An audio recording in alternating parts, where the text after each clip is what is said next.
Good morning, good afternoon. Happy Thursday.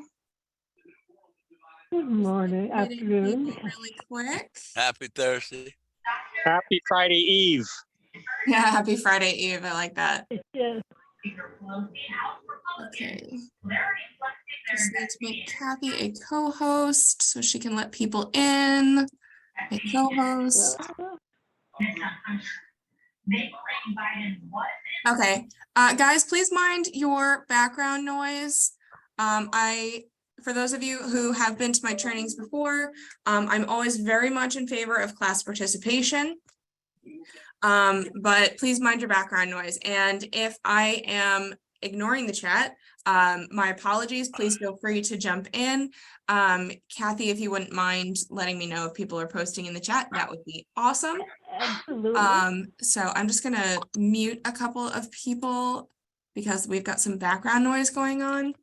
Okay, so we've got a lot of things to cover today, and I think we should get started. We are now at 1 past, and I like to be mindful of people's time. So one of the first things I'd like to cover is fairly brief. And this is something about when so the last 2 weeks, we've been talking about going through the software, going through the system, and how do we actually put together a plan for a client. Great, now we have a plan, but maybe that person is not quite ready for a bank. Maybe they have too much debt that they can't get out of right this minute. Maybe they are not in a pattern of saving all the time.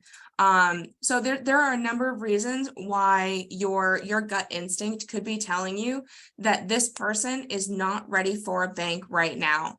So in that instance, you need to think of yourself as well. Yes, we all want to help our clients. We all should want to help our clients, but we still need to protect ourselves. So if we're setting up a bank for somebody who is not going to be in a place to keep that going, or isn't going to be in a headspace to keep that going, that can end 2 ways. That can either end up as a chargeback, or as a chargeback and or hurting the client. So if we are setting up a bank for somebody and they're paying monthly and it's affecting their budget and they haven't really been saving, and now they have no expendable cash because they're putting all of it into this bank, what happens when something happens? Notice I said when, not if. What happens when something happens? They stop contributing, and this is the first thing to get rid of. It's the first thing that they're going to get rid of. So that could end in a chargeback. That could end up in the client losing money on their banking plan. It could just be that the bank blows up on them and it's just a matter of they have hurt feelings now, but it still reflects badly on you. And you don't ever want to put yourself in that position. So there are a couple of positive things that you can do to help this person. One, you can teach them the snowball method to teach them how to get out of debt. Also, it depends on how extremely in debt they are or what their headspace is. If they're in a pattern of pay off the debt, save the extra money, build retirement, there are a lot of people who just need a little bit more time. I actually met with someone this week who I actually had to sit down with her and say to her face, I don't think you're ready for a bank, but I think you will be in short order. But to get to that place, we need to do this, we need to do this, and we need to do this. So she now has her homework, her take home to get in a position to build that bank. And we're working with her to get her in a space, and she feels good about it. And we have another appointment next week to make sure that she is on track and doing the things that we had talked about for this week. And, we will get her there. But you don't have to tear your clients down and dig into their spending. Not our business. I gave this, can we mind our background noise, guys, please? Thanks, just muting a few people. It's not about, tearing your clients down and telling them that, oh, well, you shouldn't be spending money on this and you shouldn't be spending money on that. But one of the things that I did with her is I brought up the household profit and loss spreadsheet, which we're not going to dig into today because that could be a training all by itself. But it's a matter of giving it to your client as homework. And, I don't care what their cable bill is. If they're comfortable with that, that's their business. But it gives clients an opportunity to take a deep dive into their own finances for their own benefit, see where they are actually spending money, and actually do an audit over a few months, go back a few months and keep track for a few months. What am I spending money on? Where is my money going? Am I comfortable with every single one of these items? If your client is happy spending $600 a month on coffee, you do you. If they look at their budget or their household profit and loss and realize I'm spending $127 on subscriptions that I don't use anymore. Okay, have you canceled them? So, it's these types of conversations that are ways for us to help our clients help themselves in a positive way. We want to make sure that they feel empowered by the conversations that we are having with them and the ways that we are speaking to them. We never want them to feel like we are belittling them, talking down to them, condescending upon them. We want them to feel like they have the power to achieve their financial goals. And if they're not ready today to do that, we give them steps to make sure that they can. Does that make sense? Am I alone in the room? Sure does. Okay, good. Awesome. So the actual request for today was that we go through and take our client from building a plan to implementing the plan. So let me just pull up my client list and then I will share my screen. Okay. So this is the client that we have been working on up to now for the last couple of weeks. So I'm going to share screen 3, share. Can everybody see Life Plan 360 up in the corner? Yes. Awesome. Okay. So this is our test family that we have been working with the last couple of weeks. And we know that they are going to be saving $6,600 a month, which converts to $80,000 a year, and that they have $23,000 up front that we can put into this. So this is also a family that we can look at and say they've been saving $2,000 a month. They have a mutual fund that has $2,000 a month going into it. They have Roth accounts that they have been saving, what is that, $600 a month every month for a period of time, because we know that they've got $50,000 in these accounts and they had $25,000 in their savings and $25,000 in their mutual fund. So these people were savers. So once we paid off their debt, they have a lot of money that they can be putting into this, but they don't have a lot of upfront cash as soon as we have paid off all their debts. So that being said, normally I would make sure that my clients are paying on an annual basis, but these people are savers. And that's something we know. So we're going to look at the build to see how we would do this. So we're going to bring up, I opened way too many spreadsheets. Okay, it is this one, the illustration contribution calculator. And I'm just going to stick it over there. Okay. We're going to move this a little bit so we can see what we have going on. Awesome. Okay, so we know that it's a fairly even split, but our person 1 has $100,000 of income and spouse number 2 also has $100,000 of income. So we know that this is going to be a fairly even 50-50 split, but if it wasn't, the spreadsheet will do the math for us, but we'll go with the numbers as is. So for person 1, we put in $100,000. Is that enough zeros? Yep. And for person two, we're putting in $100,000. Nope, not enough zeros. Okay. So it calculates our total household income at $200,000. Now we're looking at our annual contribution. So our annual contribution is $80,000 a year. And for the sake of this example, I'll just do it straight and not round. Our annual contribution is $86,000 a year. Our one-time contribution is $23,000 per year. Or excuse me, our one-time contribution is $23,000, period, end of story.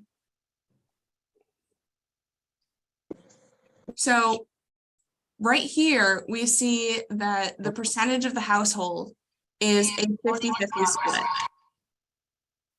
Guys, please mind your background noise. Thank you. And our one-time contribution would therefore be a 50-50 split. And so is our annual contribution. So if we were using the premium deposit fund, which in this case we are not, because can anybody remind me what the PDF does? I know we've talked about this before. Okay, the PDF, what the PDF does, it is a premium deposit fund, and it holds the extra money that we cannot put in the policy in a given year. So the formula for the premium deposit fund is 2 years of premium. So if we are in year one putting in $80,000 of premium, the premium deposit fund for this particular client would only be able to hold $160,000 of premium. Is everybody still with me? Yes. Okay. So the premium deposit fund can also only be utilized if the policy is paying annually. I'll say that again. The PDF can only be utilized if the policy is paying annually. So if this were an annual paying policy, the general rule of thumb that I use to figure out what is being put into the PDF is I take our total lump sum, subtract out our annual premium, and then divide by 3. So it's going in year one, you're paying that up front. Year two, it will pay on the anniversary. Year 3, it will pay on the anniversary. The reason I divide by 3 is so that we can then have the client pay into the PDF monthly. Does that make sense? Yes. Okay. So for anybody who that does not make sense to, we need to make sure if the client wishes to pay monthly, that there is space in the PDF for them to pay monthly, which is why we divide by 3 so that year one just gets paid. Then the rest of that lump sum goes into the premium deposit fund, and they can add their monthly payment to it without going over that 2 years maximum of premium. Okay, so that being said, for this family, we would not be paying on an annual basis because their annual contribution is well eclipsing their one-time contribution, but they're savers. So I would probably be comfortable, as long as the numbers worked out reasonably well, for them to write the bank on a monthly basis, which, just for the record, is not something I do often or for every family. Most families, I want to make sure that they're paying on an annual basis. So we're going to open up illustrations. Kendra, real quick, this is Andrew. Hi. How are you? Good, how are you? Good. Yeah, I'm working on the case that dealing with the PDF right now. So quickly, if they put in the PDF and then somehow they need the money, they can take it out, no obligation or anything, right? It's just like more like a saving account or something like that, or they can touch it. Sort of, I'd have to double check on the exact process of that, but I think it does have to go by way of either into the policy first and come out as a loan, or take an actual disbursement from the PDF. Mhm. So Yeah, the actual from there the is a PDF. process, there is paperwork involved, and I need to double check on that. So send me an email and I will get that answered for you. Okay, yeah, Okay. thank you. So I think our test family was in Texas, which for illustration's sake, the only reason the state matters is because legally you cannot show a client an illustration for a state that they are not in. So we're going to go to Advantage +2, and I, for the life of me, cannot remember how old our client is. So we're going to go back to step 2 for one quick second. So client age, we have 40 and 48. Guys, please mind your background noise. So 40 and 48. So normally I would make sure that I have the exact dates of birth, but just for the sake of this example, we will just go with 40 and 48. So 40, and this client is female. Probably at this point we have figured out if they are smokers or not. If not, make sure you check. And also this will be a medical. I always run my illustrations standard, because it's always a much better conversation to go back and say, actually, you came back preferred or preferred plus. So basically what that means is that you need to sign a new illustration so that you have more money. Woohoo! That is a much better conversation when you're asking for new signatures than saying, oh, well, we ran it preferred plus, but you actually came back standard, so you won't have quite as much money. Very different conversation. People are much more willing to re-sign illustrations when you're telling them that they'll have more at the end. So that being said, we're running a medical illustration non-tobacco standard for a 40-year-old female. We're going to go to death benefit and funding. So the case design is the FPUA, permanent term blend non-MEC face solve.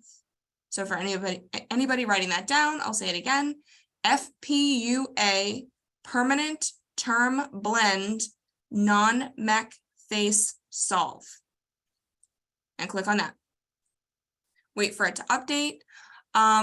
For the sake of illustrative purposes, it automatically comes up as 75% term. I usually leave that unless I'm trying to tweak things in a certain direction.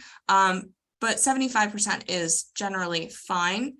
So we know that we have the $40,000. I'm actually going to grab a calculator. I need to add that to the spreadsheet I've just figured out. So $40,080 divided by 12. 33.40 is what we're contributing on a monthly basis. 33.40. And we're going to go to riders. Okay. So annual lump sum, this is where you would put in the PDF dollars if you were utilizing the PDF. So for this, we have a one-time contribution of $11,500. $11,500. And we're going to say what years this is. So this happens to just be year 1. But if this was a premium deposit fund contribution, it would be years 1, 2, and 3. So we would put 1-3 in here. Does that make sense to everybody? Yeah. Okay, good. Okay, so we're going to come down here, and we know that this person is 40, and we also know that they have kids. They've got 2 kids that they're trying to send to college. So what this tells me is that this person is trying to protect their life as well as their money. So we're trying to do everything all at once. So we're going to bump this up to a 20-year term to push that death benefit just a little bit higher for a little bit longer. And the actual cost of the insurance is almost negligible. So that's going to think about it for a hot minute. And we're going to scoot this over so that we can actually see what we're doing. So if we come over here, we have a 7-pay premium of $51,580 a year. So now we're going to take a look at the at a glance. Okay. So in our at a glance, we know that we're paying $51,580 in year one because our annual total contribution, let me just admit people, our annual total contribution is $40,080 and we have a one-time contribution of $11,500. So those two numbers added together gives us a year one contribution of $51,580. This also might be of benefit to the client because this creates space inside the policy if they get a bonus, if they get a raise, if they get a new job that pays more money, whatever. They have the ability to save more money, which increases their cash value over time. So that being said, we are going to drag up our calculator again. And we have $40,080 times 9 plus 51,580. Okay. The reason that is our calculation is because we know that for years 2 through 10, our premium dollars going in is the same, which is $40,080. And I want to know what our year 10 total contribution is. And the reason we're adding 51,580 is because that is our year one contribution. So that gives us a total of $412,300, which if we look at year 10 under guaranteed cash value, we have $422,000. So on a guaranteed basis, this policy has broken even at year 10, which is the ideal, right? Because when the input equals what's available, what happens to the death benefit? Anybody? The death benefit increases? Not quite. Well, yes, it does. So the death benefit will increase over time because of that cash value. So because of the paid up additions rider, the death benefit will increase because anything that we are getting in dividends, which, where is my dividend? Right here. My dividend column goes back to buy more whole life death benefit. But once the input equals what is available in our cash value, the death benefit becomes a fringe benefit because it's no longer costing us anything, right? Right, it's no surrender penalty. Right, there's no more, well, we can't say that there's no surrender penalty because if they forfeited the policy, they would end up paying tax on any growth that's inside it. So, but the death benefit is kind of a fringe benefit because every dollar that we've put into this policy is now available to them as leverageable cash value. Does that make sense? Yes. Okay. So we no longer have a situation where we don't have access to all of the money that we've put in. Okay. So that being said, our client wanted to retire at 50, so in 10 years, in theory. But if I remember correctly, our client also told us that they want to just slow down at age 50, that they'll probably still have a job, just not necessarily the 9-to-5 grind. So that being said, we have $422,000 in our account on a guaranteed basis, which really what we're more likely to be seeing is somewhere in the realm of 450. But I still like to look at the guaranteed column because it has that lovely word guaranteed on it. Mm-hmm. So if we are looking at the whole family, because this is only half of the picture, right? We're going to copy this entire chart, copy, and put it in my other spreadsheet, which I will drag over. and paste. Maybe. Paste. Special Text. text. Yeah, thank you. You're welcome. Okay, so now that we have that in there, we're just going to minimize this for a second and come back to our illustration. So we're going to close the at a glance and we're going to come back to client. So we know that they have the same inputs. If they didn't, we would change them to what they should be, but it's a fairly 50-50 split in our test household for this example. So we know that our client is male and 48. Okay, still medical, still non-tobacco standard, still paying monthly $33.40 a month and a 75% term. We come over to riders, and we're also going to leave it at 11.5. We need to make sure that this is just year one. Oh, something else I forgot to mention on the last illustration, maximum annual payment. This doesn't really change the illustration at all, but it does change the amount of coverage that you are applying for in terms of underwriting. So I usually drop this down to close to their max. So if we're putting $3,000 a month times 12 plus 12,048. Yeah, let's call it 50.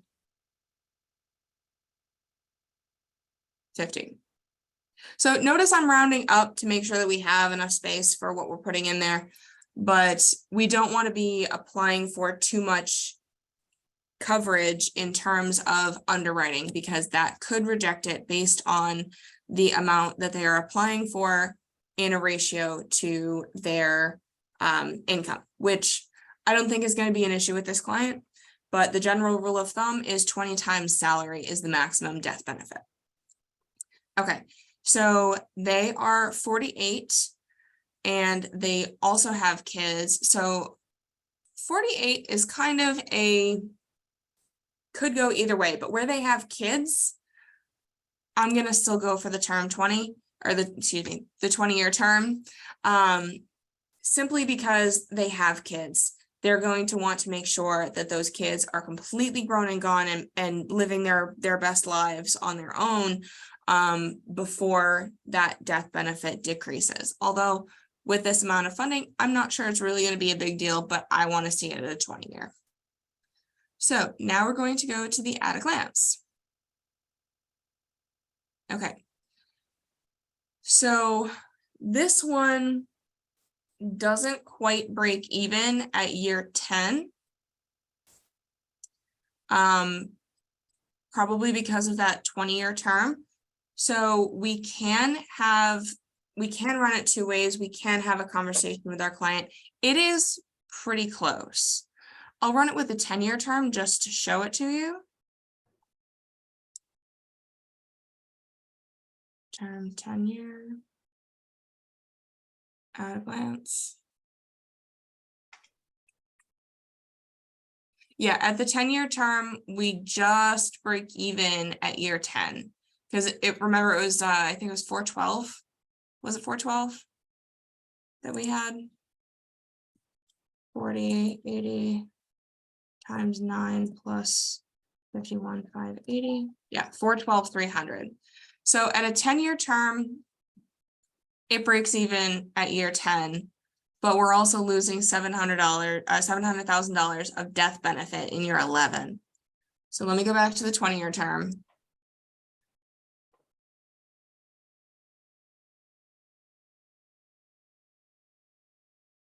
At a glance.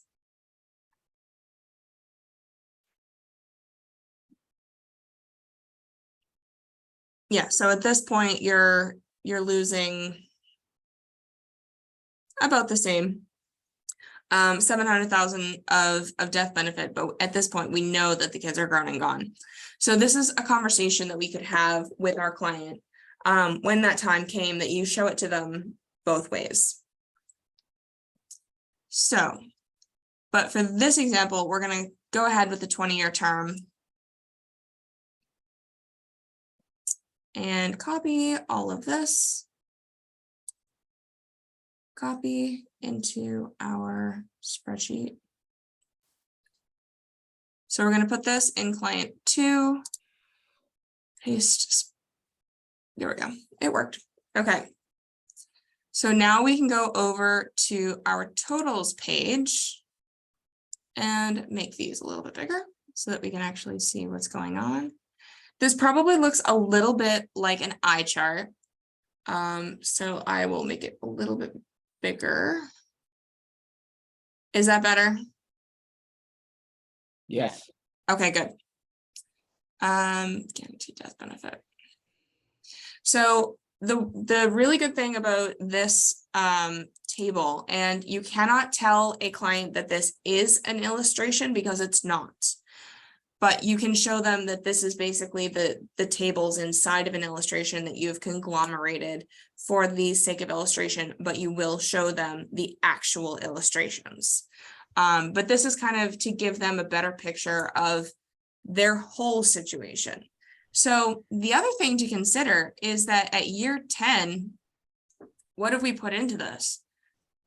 So for the whole picture, because remember, she was significantly over the break-even point, and he was just slightly under the break-even point at year 10. So 80, 160 times 9 plus 103, 160 is 824,600. So as a family, they're over that at year 10, which might be another selling point for the 20-year term. And it's a way to really, you guys are completely at the break-even point at year 10 in your bank. And between the two of you, you've got $4 million of death benefit. So does anybody have any questions up to this point on how to run the illustration? I know I ran through a bunch of this stuff very, very quickly in terms of how you break it down from this is our plan to this is how we figure out what is going into the illustration and running through the illustrations and getting it to a family illustration. Yeah, Kendra. Yes. You know how quite often, you heard that, oh, we want to put in, 60-40 or 90-10, for the cash value. So, because that will show where's the break even. If you put more cash, let's say you have 10,000 and at 90-10, meaning that's 10% is going to buy insurance and 90% is in cash value. So that will be a lot of cash value coming in, and they're going to break even, not 10 years, but maybe 30 years, Yes, and that is possible. But if a client doesn't specifically ask me to show that to them, I never do. Right. For But a couple of reasons. Mhm. One, because right here, we've got, want to look at these 2 years specifically. So in year 20, we've got $6 million of death benefit for this family. In year 21, when the term rider falls off, we're losing $1.5 million, a little over that, $1.5 million of death benefit. And that is on a 75% term rider. So to knock that up to like 90 is significant. They're losing a lot of death benefit at that point. So you were saying that's why my question is that the main question is that a 75? That means 75-25 split right there. Is that what it means? Okay. Yep. Yeah. So at a 75 split, for most people, I'm going to be able to get them to that break-even point at year 10. Mm-hmm. So I Right. mean, when you start to get clients who are in their 50s and above, that's when the break-even point starts to get higher. When you start to get clients who are contributing significantly less, when you've got a client that's only contributing like $500 a month, you're also going to see the break-even point become significantly farther out because they're not fulfilling the total cost of the Mhm. death benefit all the time and overfunding it. So if Right. they're only just paying for the death benefit, there's not a lot left to pay for the cash portion. Does that make sense? Yeah, so that's why, because I thought it's 75 is 75 and 25, but then when I calculate, you know how they put, okay, for this client, they put in 51,000 the first year, but their cash available guaranteed cash is, I don't know how much is that? Oh, okay, let's So say if this, they're putting in 103 as a family, their cash value is like 86. right, so that would, what percentage is that? You see what I'm saying? So 85, if I 980, divide by, 103, 160, mhm, 83. yeah, so that's 83, right? Is that, Because that's the cash value. When we're Mhm. talking about the 75-25, mm-hmm, that's the death benefit. What percentage of the death benefit is term? mm-hmm. Okay, So 75% of the death benefit right here is term.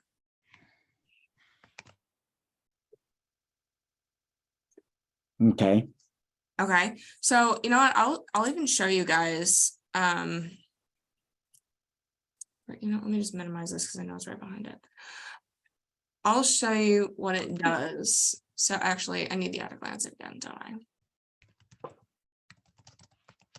So at year 10, somebody write this down. We have $406,000 of cash value. Oh, I have to take off the 20-year term rider. We'll put it down to 10 to make this example make more sense. At a glance. Okay. So because somebody who wants to build cash value fastest is also not super concerned about death benefit, and they're going to want the 10-year term as opposed to the 20. And for most clients, that's not a conversation I have. I just show them an illustration. Some clients I will actually have that conversation with. It's kind of a judgment call on your part, but if people start to feel, if you are getting a vibe that they are overwhelmed, make a decision based on your best judgment and go with it. Okay, so somebody write this down. $416,000 of cash value in year 10. 1.9 million of death benefit in year 10. And 1.2 million of death benefit in year 11. Okay. got it. Now, if we go back to death benefit and funding, we're going to knock this up to 90, the term percentage. Just thinking at a glance. Okay. So in year 10, we have $426,000 of guaranteed death benefit versus what did we have the other way? 416. So we have $10,000 additional. Sorry, say that again. The other one is 416. So Yeah. So we have $10,000 of additional cash value in year 10. We have $1.9 million, almost $2 million of death benefit in year 10, which is about the same. Mhm. And in year 11, we have 1.17. So what did we have the other way? 1.2. 1.2. Mhm. So it's not a ton different, but it's enough different that in my personal professional opinion, unless somebody asks, I would never do that. because that is a very big gap. You know, that is over $700,000 of death benefit that we are tossing aside in year 11, and that person is only 59 years old. And if this was the same on mom, she'd only be what, 49 years old at that point. No, she'd be 50. She'd be 50, but that's not super old to, you know, if God forbid something happened at that point, that they would want that extra coverage because their kids would still be reasonably young. Make sense? Mhm. Okay.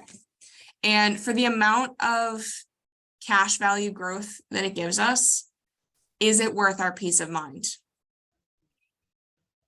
I'll let you guys answer that question. So do we have other questions around illustrations and various different things that I've shown you today? So I do have a question. Oh, go ahead. So you were saying that the face amount should be small so they can improve it. It shouldn't be too big. What do you mean? I said that the face amount should be small.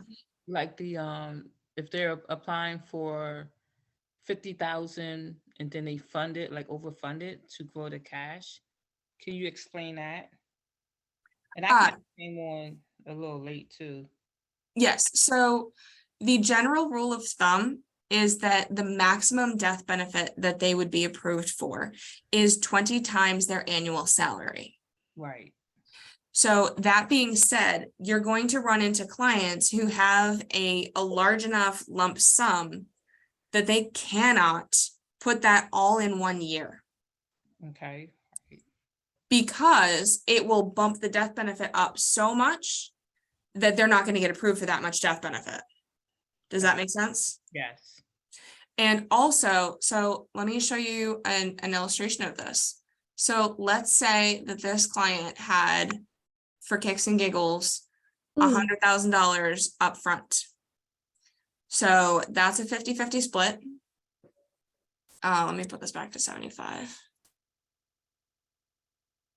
Riders. We'll put the 20-year term back on because that's how I normally run it.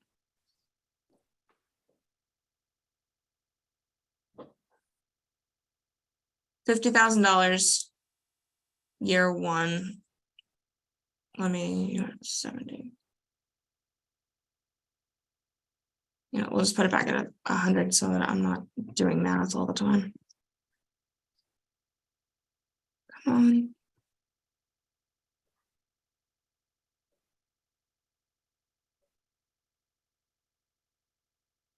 One second, bear with me. It doesn't feel like adding zeros.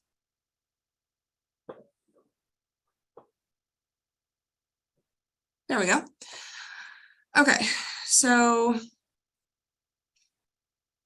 at a glance. So in terms of their death benefit, yes, they're still going to get approved for that because it's 20 times salary. They make $100,000 a year. That's 2 million. So that's fine. But now we come down to year 10 and we've put 40, 80 times 9 plus 90, 80. We've put $450,000 into it. We are well under the break-even point.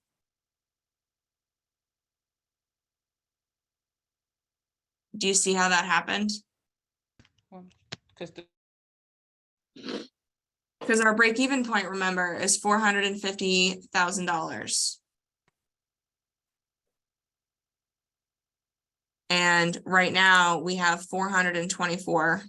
Can somebody write down 424, please?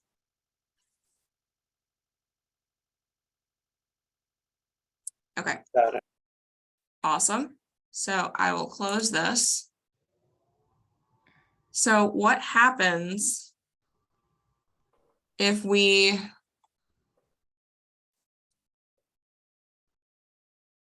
break this up? So first off, we know it has to be annually. So it has to pay 40, 80 annually. And we're gonna go back to the riders.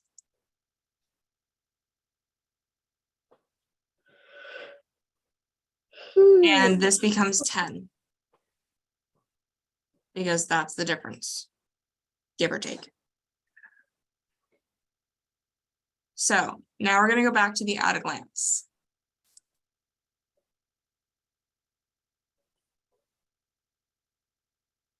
So what we've put into it is 40, 80 times 9 plus 50. Zeros. So now we've only put 410 into it. And we have 418. So we've actually put $40,000 less money into it over a 10-year period.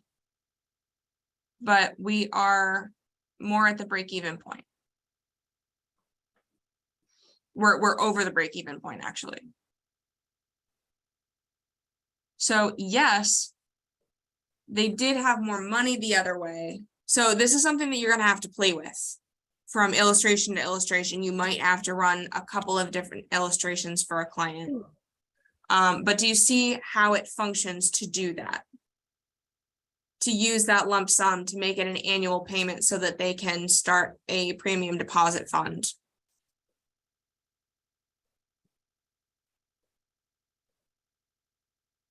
Anybody?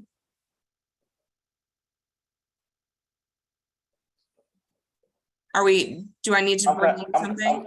I have a question. I'm kind of stuck on, if you go back to the screen before this one. So how did you, where you have the modal and then the annual lump sum, how did you come up with that number? The Is that modal, based off what they're putting in? the modal is something that we can't even change. That's something that the software gives us. Okay. The annual lump sum, for this example, we said that they have a $50,000 lump sum. Gotcha. Okay. So Okay. we subtracted out year one premium Got it. and then just threw the rest at the lump sum. Yeah. But something else that we can do to use the premium deposit fund is just say like 3,500 a year. Come on. Oh, so you're just doing it like a spread. Okay. Now that makes Yeah, sense. to spread it Okay. out over time to Okay. decrease that death benefit to grow the cash value faster. Got it. Okay, I understand now. Okay. Yeah, so that's just a matter. I'm trying to show you guys multiple ways Right. to utilize the tools that you have and make sure that you're doing the best you can for the builds with your client. Okay, got it now. Thank you. So yeah, even spreading that out over 3 years. What did we have before? We had 418 in cash value, I think. Yeah, 418, yes. So we spread that $10,000 out over 3 years. It brings us up to 423. Oh, So wow. putting that $50,000 all in year one, and then paying $40,000 and change monthly every year brought us to 425. So in this instance, we've still put in $40,000 less than by putting that full lump sum in year one, but we're only $2,000 less in cash value. And if they had extra money in subsequent years, they still have space inside this policy to build that up. Does that make sense? Yes. Because the 7-pay on this policy is $43,580. And that is another thing that you're going to talk about with your clients, you know, when you're building a plan with them, because when we're over here, hopefully it didn't log me out. Oh, good.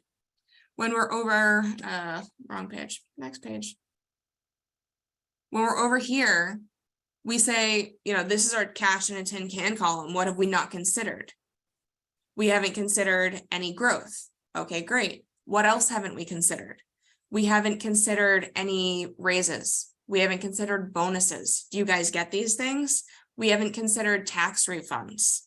So at this point, they're probably going to start talking, and they're going to tell you if they have bonuses, how much they get in bonuses, whether or not they think they might get promotions. You know, oh, I really hate my job. I might be looking to move to a different company because they pay better. You know, people start talking, just let them talk. So you get a lot of information about people by just letting them talk. People want to talk. So, that being said, you get this information from them, you come back over here, and while you're building the illustration, you're going to replay that in your head and say, you know what? They get a $2,000 bonus every quarter. Might they want more space than this? And you can build it appropriately for your client. Does that make sense? Yes. Okay. And honestly, like anybody who is appointed with Foresters can log in and just play with the software. It's super, super easy.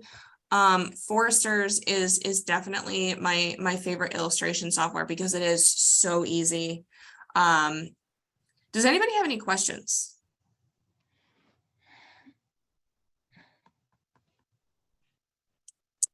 Anybody? Okay, great. Yeah, Kendra, as far as the spreadsheet here, I saw you did copy and paste. I Seems did. so easy, but is that the structure you already set up or we just go, This spreadsheet? yeah, Okay, so this is a spreadsheet that I created. Oh. So I can, I think I've shared it with people before. Let me know if you guys need it. So basically it's just drop in the illustration. All of the formulas are already there. Just drop in the illustration to client 1, drop in the illustration to client 2. Don't do anything to page 3. It does the math for you. All you have to do, because it'll come out looking like this. So you just have to make the columns bigger so that you can actually read the numbers. Yeah, like over here, some of them are squished. Like this spreadsheet, I created it so that I could illustrate for a client, you know, how much they were spending on their kid going to college and how much that, you know, what that's going to do to their bank. So if they're spending $20,000 a year,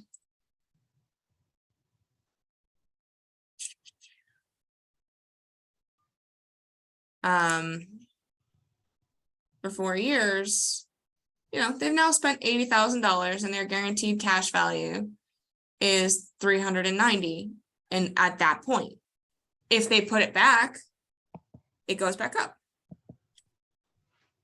So this spreadsheet has a number of different functionalities, and this is really just a label column.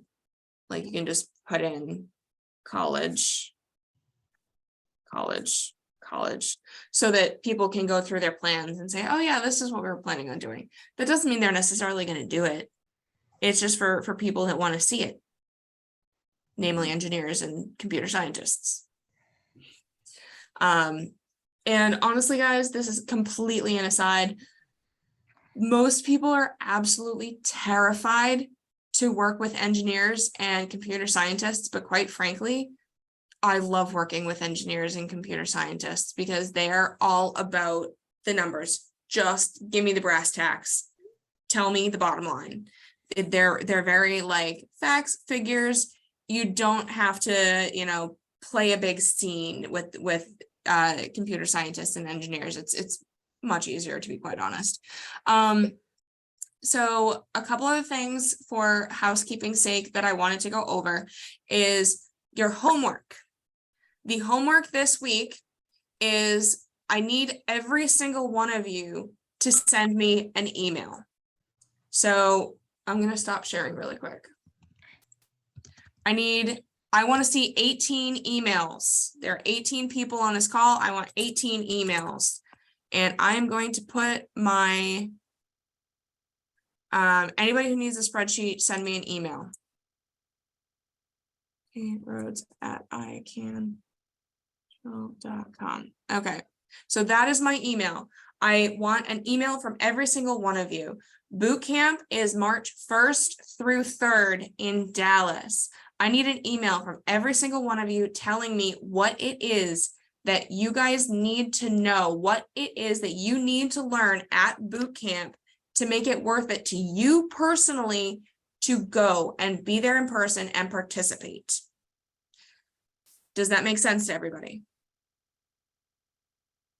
Yes. Okay, good. Also, other housekeeping items. So we are still running the contests. One is through Andrew, send me an email to tell me that you need a spreadsheet because I will not remember by the time I get off this call.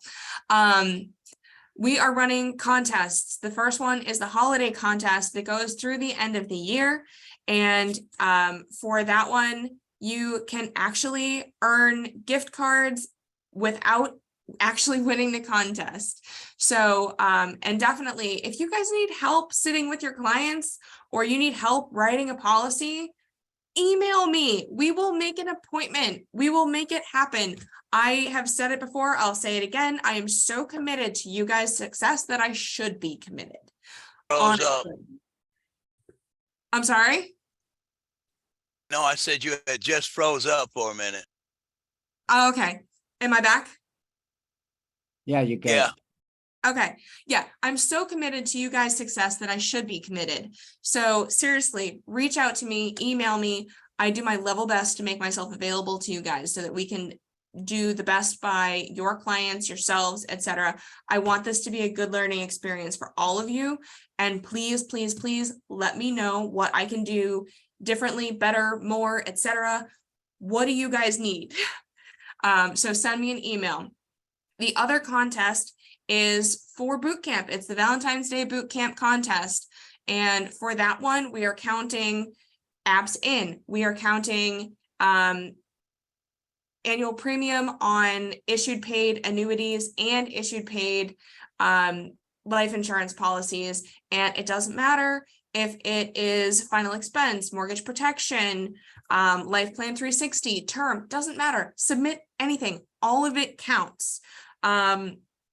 But yeah, so please, please, please participate. You're doing yourselves a benefit. And you might actually learn something and, oh, God forbid, make money in the process.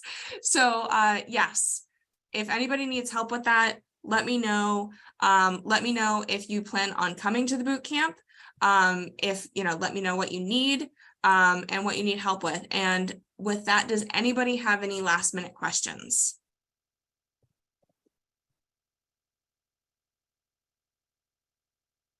Replay. When? Send me an email. If you need me to send you anything, send me an email. It's kroads@icanfinancial.com. So if you need the replay, if you need a spreadsheet, if you need help, if you need to do your homework, send me an email. Awesome. So yes. And with that, if there are no further questions, we are coming up to the top of the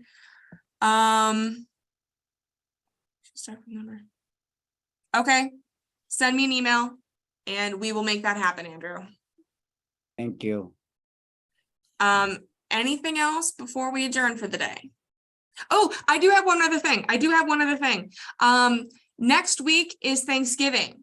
However, because I am so committed to you guys' success, I am willing to do a call on Wednesday. It would probably be 11 a.m. Eastern, which is 10 Central, 9 Mountain, and 8 a.m. Western Pacific time. One, I need to know if you guys would actually be interested in doing this. And two, you guys need to come with questions. This is entirely for you guys. This very well might be a half-hour call.